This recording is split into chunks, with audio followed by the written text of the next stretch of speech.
ketika terjun di dunia politik, pengalaman yang luar biasanya itu kalau misalnya kita sakit, merasa tidak enak badan, kalau saya ya, kita tidak usah tidur di rumah, kita tidak usah datangi dokter, tapi kita turun ke masyarakat, karena banyak hal yang bisa kita perbuat untuk masyarakat gitu. Masih banyak PR-PR yang harus kita selesaikan di tengah-tengah masyarakat.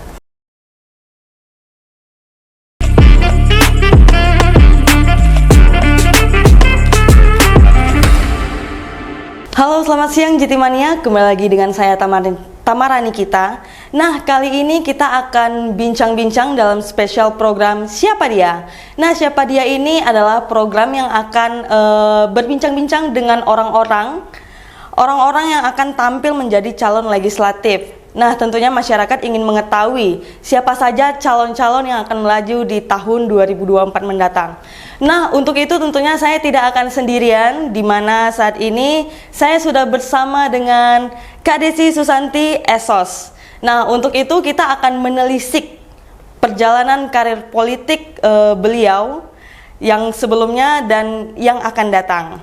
Nah, untuk itu kita langsung sapa aja. Halo Kak Desi, selamat siang. Siang Niki. Gimana kabarnya, sehat Kak? Alhamdulillah sehat. Iya, nampak dari senyumnya ya, kayaknya bahagia terus ya Kak. Nah, kita karena ini bincang-bincang politik ya Kak ya. Mungkin pertanyaan pertama yang ingin ditanyakan oleh masyarakat, apa sih yang melatar belakangi Kakak atau Kakak kepikiran menjadi seorang politikus itu, apa nih latar belakangnya Kak? Kalau politikus kepikiran mungkin nggak pernah ya, ya karena background keluarga juga tidak ada yang menjadi seorang politik atau yang berkarir di dunia politik gitu. Tapi yang namanya takdir itu akan membawa kita kepada jalan yang sudah direncanakan Allah gitu. Nah, jadi awalnya sih mendampingi anggota DPRD provinsi waktu itu. Kemudian seiring waktu belajar bertemu ya, di mana lingkungan kita, disitulah kita akan terbawa kan gitu ya. Karena aktif di politik mendampingi beliau, oleh karena itu di 2014 lalu mencalonkan diri menjadi anggota DPRD Kota Pekanbaru. Oke, berarti sebelumnya waktu kuliah itu nggak pernah kepikiran untuk menjadi orang yang aktif di dunia politik Kak? Nggak pernah malah. Nggak pernah ya? Kepikirnya menjadi wanita karir, kerja kantoran, ya normatif lah ya kalau anak-anak kuliahan gitu kan. Iya, iya.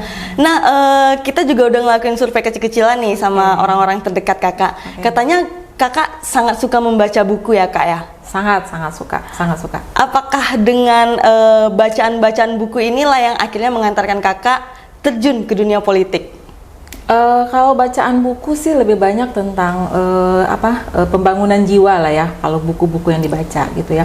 Tapi ketika terjun di dunia politik malah beralih membaca buku-buku para negarawan gitu ya. Kemudian banyak autobiografi juga gitu. Nah, jadi itu menjadi role model lah ketika terjun di dunia politik. Oke, nah kalau gitu Kak, mungkin Kakak bisa ceritakan nih sama Jitimania gimana pengalaman Kakak waktu di 2014 sampai 2019 ya, menjabat sebagai anggota Dewan DPRD Kota.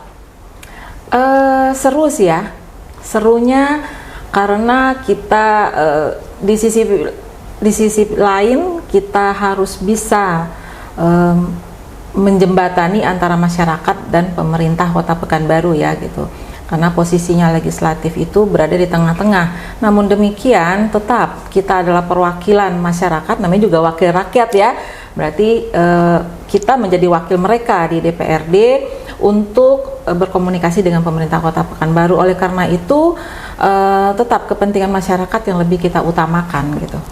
Kepentingan masyarakat yang diutamakan. Nah, tapi untuk itu kan tidak terlepas dari katanya ketika kita udah masuk ke dalam menjadi anggota dewan, itu ada hal-hal yang diperjuangkan.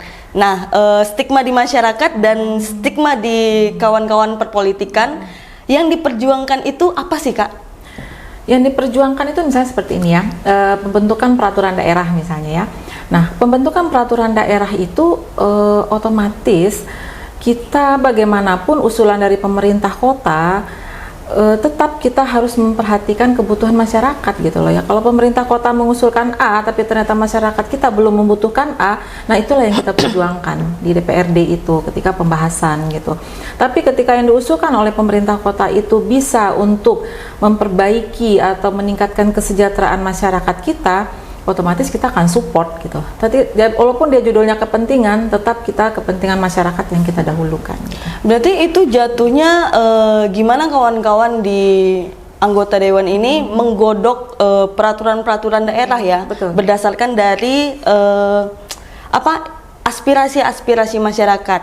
Nah, bisa nggak Kak ceritakan gimana nih mekanisme dalam menggodok perda tersebut, Kak? Ya, banyak sih kalau perda itu kan dia ada yang dari usulan dari pemerintah kota sendiri, kemudian juga ada usulan dari DPRD ya. Jadi ada dua. Kalau dari pemerintah kota pemerintah kota lah ya, secara umum itu mereka mengusulkan kepada DPRD gitu.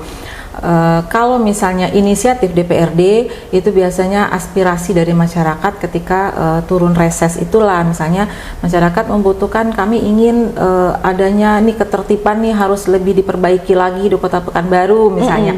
Oke, itu kita sampaikan, tetap ada mekanismenya, ada naskah akademisnya, kemudian nanti ada public hearingnya seperti apa. Nah itulah nanti yang kami sampaikan kepada pemerintah Kota Pekanbaru. Begitu juga sebaliknya, ketika usulan itu dari pemerintah Kota Pekanbaru, itu tetap kita lakukan public hearing kepada masyarakat. Kira-kira masyarakat kalau pemerintah Kota Pekanbaru mengusulkan ini bagaimana? Setuju atau tidak gitu ya. Kemudian ini ada pasal-pasal begini, kira-kira bagaimana Bapak dan Ibu kira-kira ini meningkatkan atau tidak kepada kesejahteraan kita gitu, berpengaruh atau tidak gitu ya, apakah ini dampaknya positif atau negatif kepada kita masyarakat gitu. Nah seperti itu. Jadi untuk menampung aspirasi seperti itu kan dia ada namanya reses ya. Nah reses di DPRD, disitulah ketika reses itulah kita mendengarkan semua aspirasi masyarakat yang tidak hanya permintaan yang real, tetapi juga termasuk permintaan dalam bentuk peraturan daerah yang dalam ini berarti kan hukum ya, hukum yang ditetapkan kepada masyarakat gitu. Oke, nah pengalaman mungkin kita pengen tahu juga nih Kak, bagaimana pengalaman Kakak di tahun 2014 sampai 2019 itu menampung aspirasi masyarakat terutama yang tinggal di lingkungan sekitar Kakak. Bagaimana Kakak menerima atau menanggapi aspirasi dari masyarakat tersebut? Kalau di DPRD itu, kalau teman-teman di anggota dewan itu kita kan ada namanya reses tadi ya, yang reses itu dilaksanakan sekali 4 bulan ya, sekali 4 bulan. Itu yang secara resminya, secara formal lah ya, yang diatur di dalam undang-undang dan peraturan gitu ya. Namun demikian yang namanya anggota dewan itu sangat luas jangkauannya, kemudian kita tidak memiliki jam kerja. Jadi kalau ingin mendengarkan aspirasi masyarakat ya bisa kapan saja dan bisa di mana saja gitu ya, sambil duduk-duduk pun, sambil kita duduk di warung masyarakat pun itu kita masih bisa mendengarkan aspirasi mereka. Nah, ada momen-momen ketika kita itu bisa mengusulkan ke pemerintah, misalnya ketika kita bersama pemerintah menyusun anggaran gitu ya, anggaran daerah. Disitulah kita bisa mengusulkan, oh kami masih membutuhkan misalnya di sini jalan kami jelek, jalan lingkungan kami jelek Bu, Pak gitu ya. Kami perlu semenisasi atau apa, kami perlu drainase. Nah, disitulah kita bisa mengusulkan kepada pemerintah ketika pembahasan APBD. Jadi kalau ingin mendengarkan aspirasi, bagi anggota DPRD tidak ada jam kerja, tidak ada kantor gitu. Jadi kantor kita bisa di mana saja kalau menjadi anggota dewan itu, namanya juga wakil rakyat ya. Kita itu mewakili mereka gitu. Kita bukan ketua rakyat, yang ketua itu adalah ketua RT, ketua RW gitu ya. Itu ketua, itu atasan kita semuanya gitu.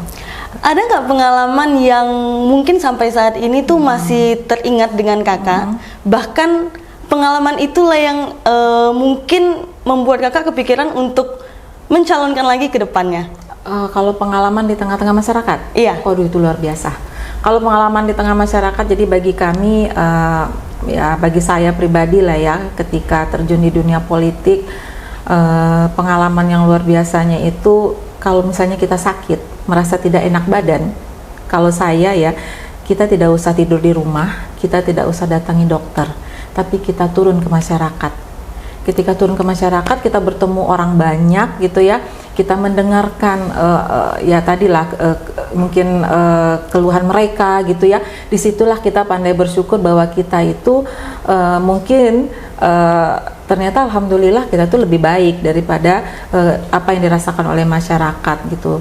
Nah, dengan kita bisa membantu memberikan solusi kepada mereka, itu juga menjadi obat bagi kita gitu ya. Jadi ya pengalaman-pengalaman seperti itu yang akhirnya mendorong untuk kembali terjun di dunia politik. Karena ketika tidak duduk di 2019 kemarin, itu tetap saja hubungan dengan masyarakat tetap terjalin dengan baik, kemudian kontak dengan mereka juga terjalin dengan baik. Ketika ada problem di tengah-tengah masyarakat, mereka tetap menghubungi. Sampai saya pun bilang, Pak, Bu, saya sudah tidak anggota dewan lagi gitu. Jadi mungkin bisa berkomunikasi dengan teman-teman yang duduk di dewan, kami dengan ibu saja gitu. Akhirnya sampai keluarga bilang kayaknya tidak ada bedanya ketika duduk menjadi anggota dewan, tidak menjadi dewan juga sama saja kan ya, tetap ngurusin masyarakat juga. Ya sudah kalau gitu yuk kita bismillah mulai terjun lagi di politik. Berarti itu salah satu bentuk kepercayaan masyarakat terhadap kakak ya kak ya? Insya Allah kalau boleh dikatakan begitu. Nah berarti kalau begitu dengan banyaknya dukungan masyarakat terhadap kakak, 1 periode tidak cukup ya kak ya? 1 periode itu kalau dikatakan tidak cukup ya memang tidak cukup ya, karena banyak hal yang bisa kita perbuat untuk masyarakat gitu. Masih banyak PR-PR yang harus kita selesaikan di tengah-tengah masyarakat. Banyak hal yang harus diselesaikan. Nah kalau begitu ketika kakak menjabat lagi atau naik lagi, hal apa yang ingin kakak lakukan? Pertama kali sebagai support kakak atau dukungan kakak terhadap masyarakat yang ada di sekitar kakak?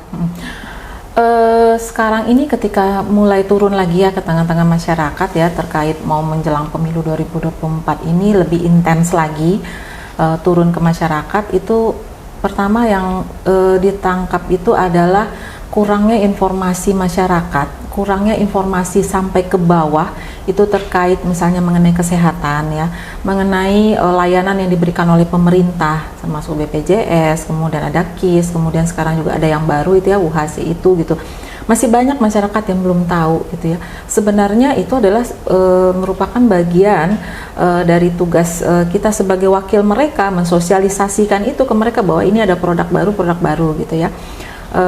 Kemudian yang selanjutnya yaitu mengenai ini yang sangat-sangat krusial sekali mengenai pendidikan ya, terkait zonasi terutama untuk daerah pemilihan kakak ya di Dapil Kecamatan Bina Widya dan Tuah Madani, itu jumlah penduduk tidak linear dengan pertumbuhan sekolah yang ada gitu ya, sehingga banyak ketika tahun ajaran baru itu banyak keluhan dari masyarakat bahwa mereka anak-anaknya tidak diterima di sekolah yang katanya dekat dengan lingkungan mereka gitu terkait zonasi ini. Jadi mungkin itulah insya Allah kalau masyarakat mempercayakan dan Allah mengizinkan ya mungkin dan partai juga mendukung nanti ketika duduk di DPRD insya Allah akan berada di Komisi 3 ya. Komisi 3 itu kan mengenai pendidikan, kesehatan, kemudian dinas sosial juga ada mitra kerjanya di situ.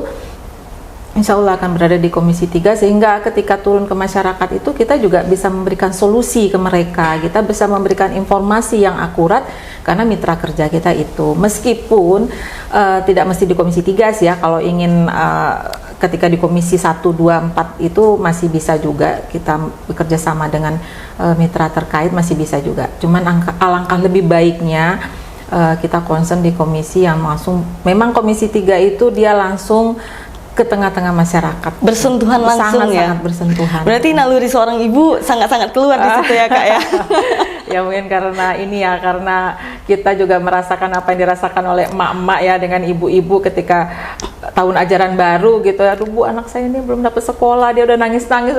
Terasakan kita ya, anak kita juga akan seperti itu ketika mengalami hal yang sama. Iya. Nah berarti itu berkaitan dengan naluri. Nah ketika menjadi seorang anggota dewan juga ada hal-hal atau kejadian-kejadian yang tidak sesuai nggak dengan hati nurani? Kalau tidak sesuai dengan hati nurani itu ya ada lah ya, pasti ada. Dan gimana kakak menanggapin itu? Menanggapi itu terkadang memang yang namanya politik itu kan cair ya. Kita di politik itu tidak mencari lawan, tapi yang kita cari adalah kawan. Ketika sesuatu itu tidak sesuai dengan hati nurani kita, kita jangan bentrok langsung gitu ya, tapi kita rangkul. Yang tidak sesuai dengan hati nurani kita malah kita rangkul, jangan malah kita bentrok gitu ya. Nah, sebenarnya politik itu juga adalah seni berkomunikasi. Bagaimana kita bisa mengkomunikasikan sesuatu yang tidak sesuai dengan hati nurani kita sehingga teman kita menjadi paham dia, oh ternyata seperti itu. Gitu sih. Dan apa harapan kakak ke depannya kelak jika terpilih kembali di tahun 2024 yang akan kakak berikan untuk masyarakat Pekanbaru? Pastinya banyak PR yang harus diselesaikan ya. Insya Allah akan berbuat lebih baik lagi dibandingkan 2014-2019 karena kita sudah pernah dulu merasakan 2014-2019, kemudian 2019 kosong sampai 2024. Itu banyak PR yang harus kita selesaikan tadi itu, sehingga itu memang harus diperbaiki nanti di 2024. Berarti banyak PR yang harus diselesaikan. Banyak sekali, banyak sekali. Mengejar ketertinggalan kemarin ya Kak ya? Mengejar ketertinggalan kemarin. Oke, baik Kak Desi, terima kasih untuk bincang-bincang pada siang hari ini. Sama-sama, Niki. Semoga fight terus berjuang di 2024 dan tahun-tahun berikutnya. Insya Allah, amin. Nah, untuk itu sudah cukup banyak bincang-bincang kita dengan salah satu perempuan yang cukup menginspirasi, terutama pada para generasi muda. Semoga apa yang kita bincangkan hari ini dapat bermanfaat buat banyak masyarakat. Dan saya Tamara Nikita pamit undur diri. Nantikan sesi Siapa Dia selanjutnya. Terima kasih.